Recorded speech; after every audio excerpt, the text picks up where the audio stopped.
My dear Princeton singers, heartiest congratulations to you and to Stephen on celebrating the 30th anniversary of your founding. I rejoice with you all. Welcome to my house, which is near Blackburn. Come along in.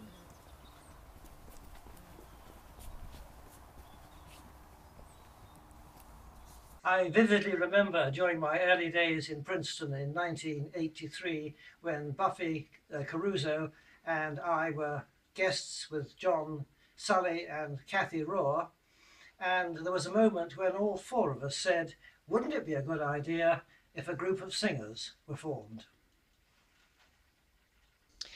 And here are the founder members at our very first rehearsal, including John Sully and Kathy and Buffy and Becca Migliore and so many more lovely friends, and Nick Gray and Robert Palmer. And our first concert was on Saturday the 7th of January 1984 when we sang carols at Anne Martindale's house in Princeton. We erupted onto the American scene when we were invited to give a concert at the AAM conference at Yale, after which one member of the audience said, "Singing doesn't get any better than that."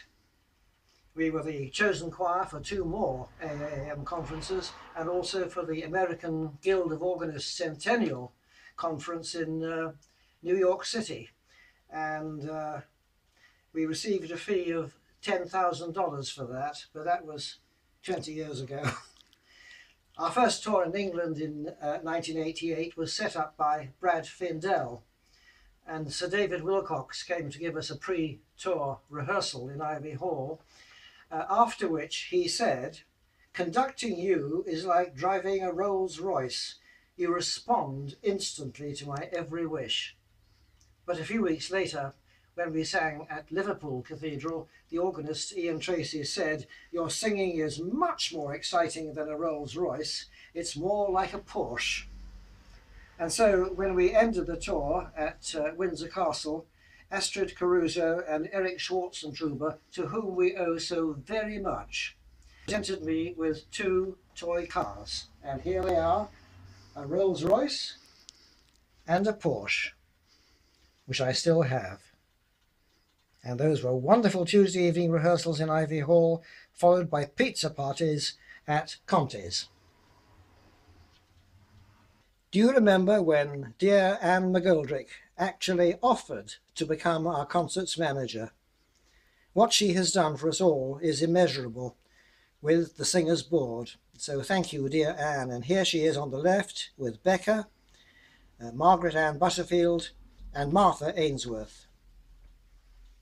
How privileged we were to have enjoyed the playing of highly talented organists for our tours and concerts. Wesley Parrott from Philadelphia, Tom Goman and Scott Detra, and our own Tim Harrell. Your wonderful recordings continue to give me the greatest joy, thanks to the expertise of John Baker and to the musicianship of Tom Whittemore, our producer. When we sang at Westminster Abbey, the Dean came to thank us, which he'd never done before for a visiting choir. There are so many memories. Our second England tour in 1994, singing to a capacity audience at the Three Choirs Festival in Hereford Cathedral, with Mindy Whiting's superb solo for Copeland's In the Beginning, which she repeated at Blackburn. And our third tour in 1996, 2 years before I retired, when we enjoyed perhaps the highest privilege of all, which was to give a major concert to another capacity audience in the chapel of King's College, Cambridge. You hosted a wonderful farewell party for me, and everyone was told to give me a tie. Natalka gave me this tie. And then I thank you for my farewell concert with you all in Princeton University Chapel, during which we received 3 standing ovations. After which I presented your new director, Stephen Sametz, to Singers President Diane Caruso. and we ended with a late night party in the garden of Anne and John McGoldrick when I conducted you and our alums for the last time in Naylor's Vox Decentis, with solos by Bob Bergland and Buffy Caruso Gray. Thank you, dear Princeton singers, for your amazing musicianship and also for your abounding friendship, which I treasure. Heartiest congratulations to you all and to Stephen on this, your 30th birthday. I rejoice with you all with the greatest thanksgiving.